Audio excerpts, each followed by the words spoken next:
Wonderful. Hello, beautiful people. How are you?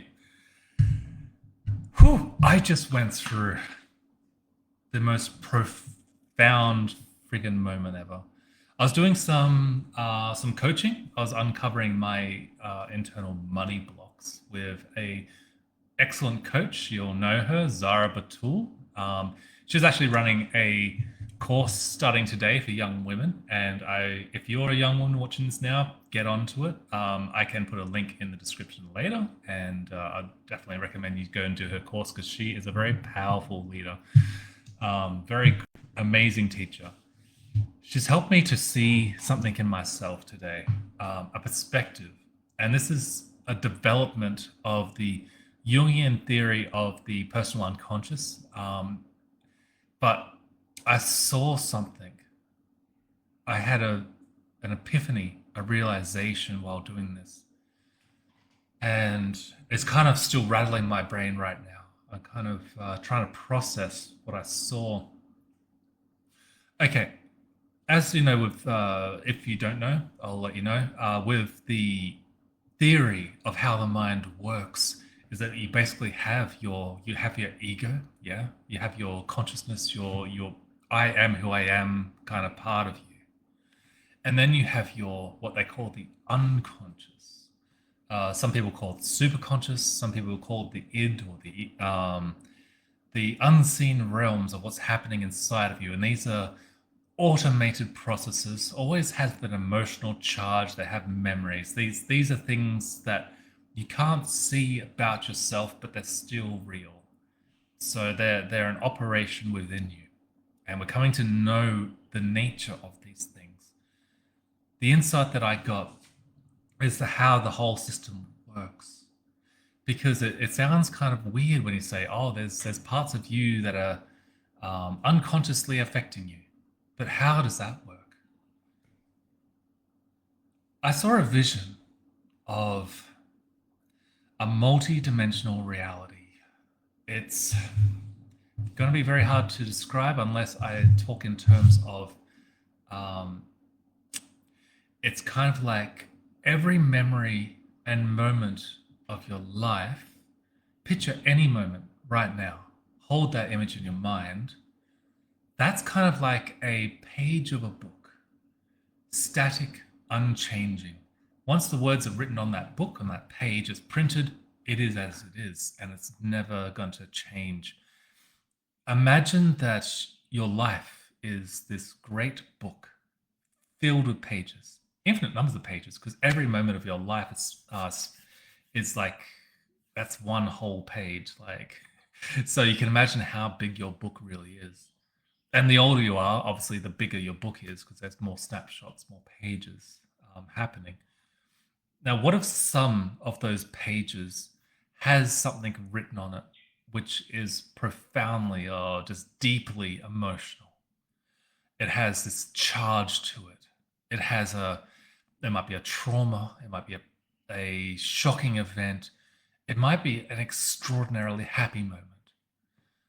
It has a powerful emotional charge. Now, if it has a strong enough charge, it will create kind of like a ghost. The mind will pick it up as a very important detail, a very important page, and it will bring it into the ego and keep it there, circulating around, affecting how you think, affecting how you behave, how you view yourself, and how you view the world. This is kind of how it operates. So imagine how many of those you have accumulated in your book. How many strong emotional defining moments in your life are written on these pages? How many of these are affecting you right now? Because like if you, for instance, I'll give you an example. I was exploring my unconscious, getting to know what was happening inside, and a voice popped up. A very nasty voice popped up inside of me. And it basically said, look at your life. You can't ever change because look at your life. Look at the proof. And it's very hard. And I was like, okay, cool. So why do you think that way? Like, why are you trying to stop me from embracing and pushing forward into a brighter, bigger future? Why are you trying to interfere with my will to expand myself? And it said, because you're a liar. I was like, oh, okay. So you actually, there's a reason for this page standing out, something that happened, like a state of being that I was in many, many years ago. And yes, I was a chronic liar a long time ago. It, I realized that this part of me hadn't been able to update anything because it doesn't have access to the constant transforming part of me, which is my ego. What I am is a constantly transforming, expanding consciousness. It learns lessons, it grows, it develops, it becomes greater. But all these little parts of us, our pages from the past, they don't update. They don't know that this transition has even happened. That this is significantly important because of what it means is that you will be affected by things which are no longer relevant. And it will sabotage you if it's a wrong, negative, old perspective, and it's going to constantly try and drag you down. So I had to communicate with this part of me. I was like, well, why are you like, what are you trying to protect me from? It's like, I'm not trying to protect you, I'm trying to kill you. I was like, shit, this is some heavy energy I've got in me. It wants that because it sees it as justice. Because let's say I was 16 and I lied to someone and it really hurt them, or they got really mad at me. And then I went to my room and I slammed the door shut and I laid in the bed and I was just angry. And I was like, I hate myself because I lied, because I'm a liar, and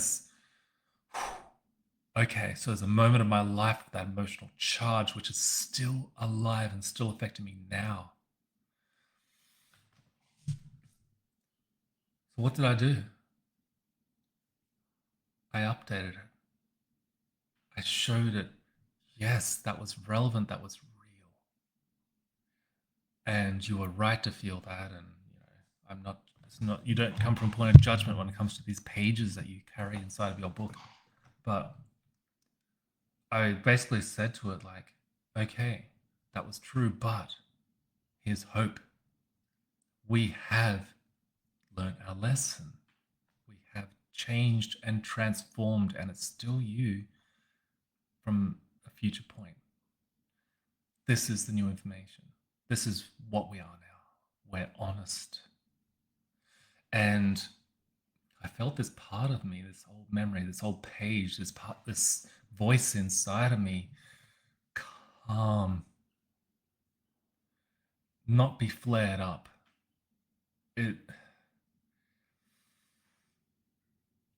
I had no idea when I was growing up that I would be so important to me now in the future. Just like we are unaware that the version of you now that exists here now is really important to the future you. So it matters what we do now. It really matters. I would invite people who are ready to begin to heal these parts of themselves, to calm down these old pages, these old stories that have stuck around and are haunting our minds today. Start to heal these parts of you. As you get older, it gets harder because there's so many more pages and it seems more and more overwhelming. So you want to start as soon as you can, as soon as you hear this call, to start calming these parts of you, these old memories, these old perspectives. Because they're real. They're going to keep affecting you. They're going to keep limiting you.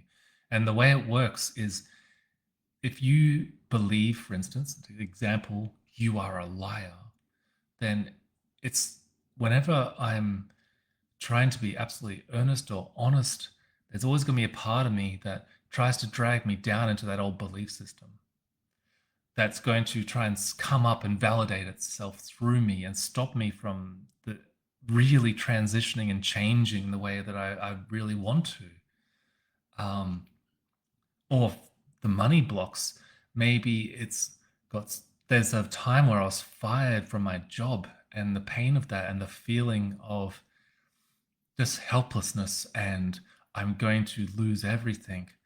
Maybe that was so defining in that moment that it just stuck around and it kept haunting you and it kept trying to bring you down back into that same state of being. So whenever you try to push out into new success, new territory, that fear will come up again and try to drag you back to its state of being.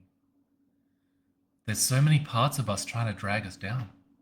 And unless you calm these parts of you, they're going to be acting with increasing vigor.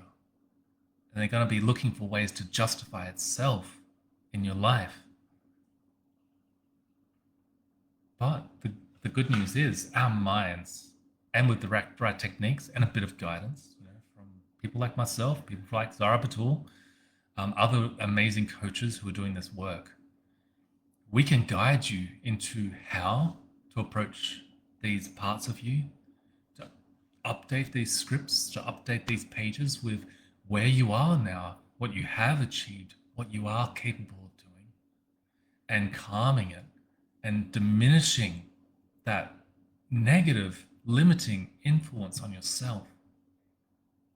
When you do that, things start to shift more into the territory of will without boundary, transformation with less boundary and resistance.